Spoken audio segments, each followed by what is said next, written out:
एक बार की बात है। एक गांव में काजल नाम की एक लड़की अपने पिताजी के साथ रहती थी। एक दिन काजल के पिताजी किसी काम से शहर चले जाते हैं।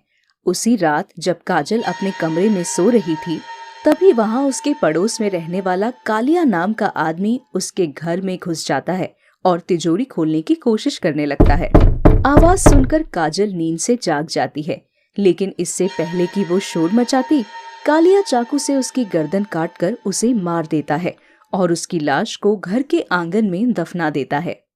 उसके बाद कालिया तिजोरी में रखे सारे रुपए गहने लेकर वहां से फरार हो जाता है। अगले दिन जब काजल के पिताजी शहर से लौटकर आते हैं, तो घर में अपनी बेटी को ना पाकर और टूटी हुई तिजोरी देखकर बहुत घबरा जाते हैं। थोड़ी देर में वहां सभी गांव वाले इकट्ठा हो जाते हैं और तरह तरह की बातें करने लगते हैं। तभी कालिया सामने आकर कहता है, अरे भाइयों, कल रात मैंने एक शहरी लड़के को काजल से मिलते हुए देखा था। मुझे तो लगता है काजल तिजोरी में रखे सारे रुपए और गहने लेकर उस लड़के के साथ कहीं भाग गई है। राम कसम, भगवान झूठ न बुलवाए, मुझे तो उस लड़की पर पहले से ही शक था। ये सुनते ही काजल के पिताजी के पैरों तले की जमीन खिसक जाती है। दूसरी तरफ सभी गांव वाले भी कालिया की बात में हाँ मिलाने लगते हैं। काजल के पिताजी ये सदमा बर्दाश्त नहीं कर पाते और मौके पर ही दम तोड़ देते हैं। फिर सभी गांव वाले मिलकर उनकी लाश का क्रियाकर्म कर देते हैं। ये सब देखकर कालिया बहुत खुश होता है और गांव छोड़कर शहर चला जाता है। धीरे धीरे काजल का घर टूटकर एक खंडहर में बदल जाता है। दूसरी तरफ मरने के बाद काजल एक चुड़ैल बनकर भटकने लगती है और गांव का जो भी आदमी उसे मिलता, उसे उठाकर वो अपने साथ ले जाती थी। अरे चुड़ैल जी, मुझे छोड़ दो, मैंने आपका क्या बिगाड़ा है? मुझे कहाँ लिए जा रही हो? अरे कोई तो बचाओ मुझे। इस तरह वो चुड़ैल रोज किसी न किसी आदमी को अपना शिकार बना लेती थी। फिर एक दिन गांव वाले काजल के खंडहर पड़े घर को पूरी तरह तोड़कर वहां कब्जा कर लेते हैं और उस जगह पर एक हैंडपंप लगा देते हैं। अरे वाह मुखिया जी, मजा आ गया। अब मुझे नहाने के लिए दूर नदी में नहीं जाना पड़ेगा। ये देखकर काजल चुड़ैल बहुत चिढ़ जाती है। इन लोगों ने मेरे घर को तोड़ दिया, इन गांव वालों की इतनी हिम्मत! अब मैं भी देखती हूँ कि ये लोग इस हैंडपंप से पानी कैसे भरते हैं। इतना कहकर चुड़ैल वहां से चली जाती है। अगली रात वो चुड़ैल फिर से गांव में आती है और एक पेड़ के पीछे छुपकर खड़ी हो जाती है। थोड़ी देर के बाद शंभू हाथ में बाल्टी और साबुन लेकर उस हैंडपंप पर आता है। अरे भाई, आज तो बहुत गर्मी है। इस हैंडपंप के ठंडे ठंडे पानी से नहाने में मजा आ जाएगा। अरे ठंडे ठंडे पानी से नहाना चाहिए, गाना आए या ना आए, गाना चाहिए। लेकिन तभी चुड़ैल शंभू के सामने आकर खड़ी हो जाती है। चुड़ैल को देखकर शंभू डर के मारे कांपने लगता है। अरे मर गया रे! हे भगवान, ये चुड़ैल कहाँ से आ गई? अरे भागो रे यहाँ से! शंभू वहां से भागने लगता है, लेकिन चुड़ैल उसे पकड़ लेती है। अरे चुड़ैल दीदी, मुझे छोड़ दो, मैंने आपका क्या बिगाड़ा है? मैं तो इस हैंडपंप पर सिर्फ नहाने आया था। थोड़ी देर में तो मैं तुझे मार कर खाने वाली हूँ। अरे नहीं नहीं, अभी तो मेरी शादी भी नहीं हुई है। अरे गांव वालों, कहाँ मर गए सबके सब? अरे कोई तो बचाओ मुझे। चुड़ैल शंभू को लेकर दूर आसमान में गायब हो जाती है। धीरे धीरे ये रोज की बात हो जाती है। चुड़ैल अंधेरा होते ही गांव में आती थी और हैंडपंप के पास वाले पेड़ के पीछे छिप जाती थी। फिर जैसे ही कोई गांव वाला वहां पानी भरने आता, चुड़ैल उसे उठाकर अपने साथ ले जाती थी। दूसरी तरफ अचानक लोगों के गायब होने से गांव वाले सकते में आ जाते हैं। अरे भाई, अचानक ये हमारे गांव में क्या हो रहा है? एक एक करके लोग गायब होते जा रहे हैं। ये तो बड़ी चिंता वाली बात है। तुम ठीक कहते हो भाई, मुझे तो लगता है ये किसी चुड़ैल का काम है। पिछले कुछ दिनों से गांव में बहुत डरावनी आवाजें सुनाई देने लगी है। पक्का कोई चुड़ैल हमारे गांव में आ गई है और लोगों को उठाकर ले जा रही है। श्यामू बिल्कुल सही कह रहा है मुखिया जी। मेरी मानो तो अब उस हैंडपंप पर जाना खतरे से खाली नहीं है। आज के बाद कोई भी गांव वाला पानी भरने उस हैंडपंप पर नहीं जाएगा।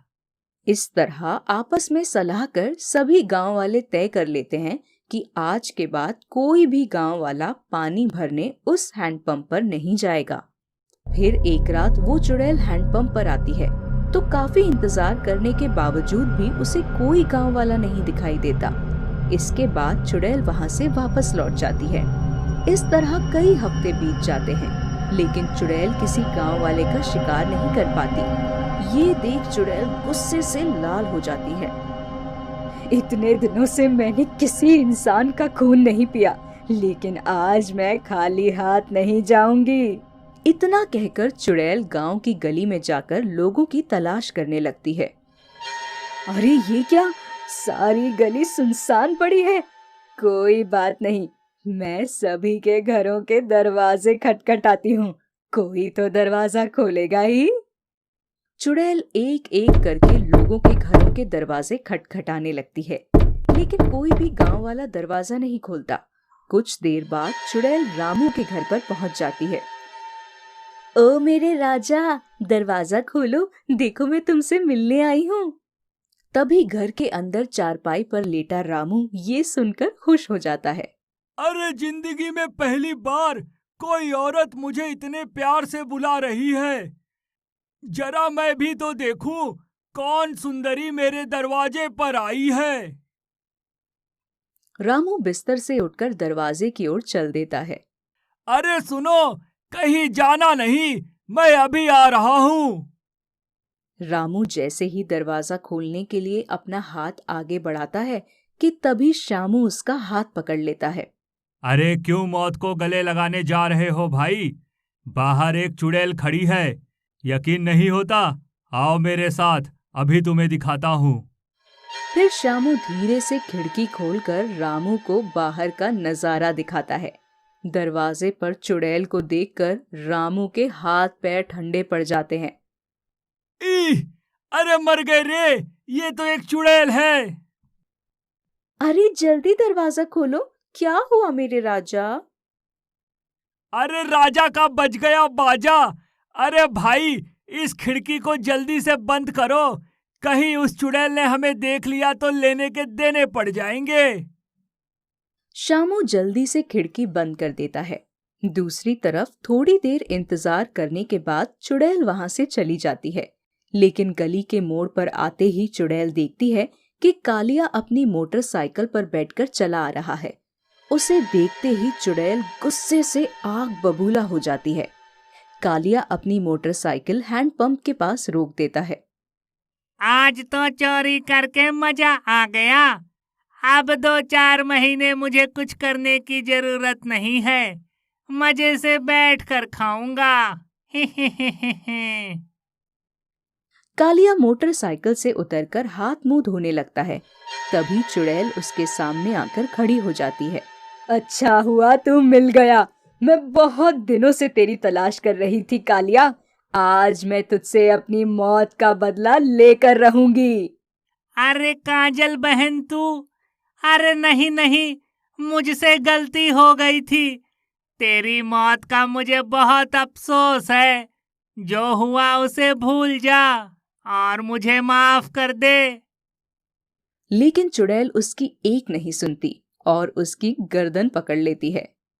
तेरे जैसे पापी इंसान की सिर्फ एक ही सजा है और वो है मौत। चुड़ैल अपनी शक्ति से कालिया को जला देती है। अरे मर गया रे। अरे कोई बचाओ मुझे। फिर आग में जलकर कालिया की मौत हो जाती है।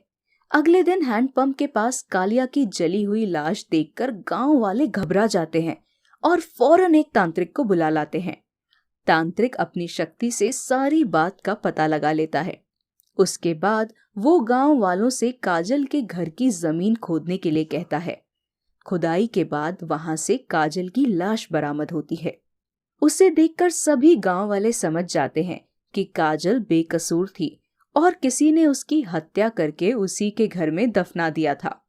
उसके बाद सभी गांव वाले काजल की लाश को जला देते हैं और चुड़ैल बनी काजल को मुक्ति मिल जाती है और वो हमेशा के लिए वो गांव छोड़कर चली जाती है।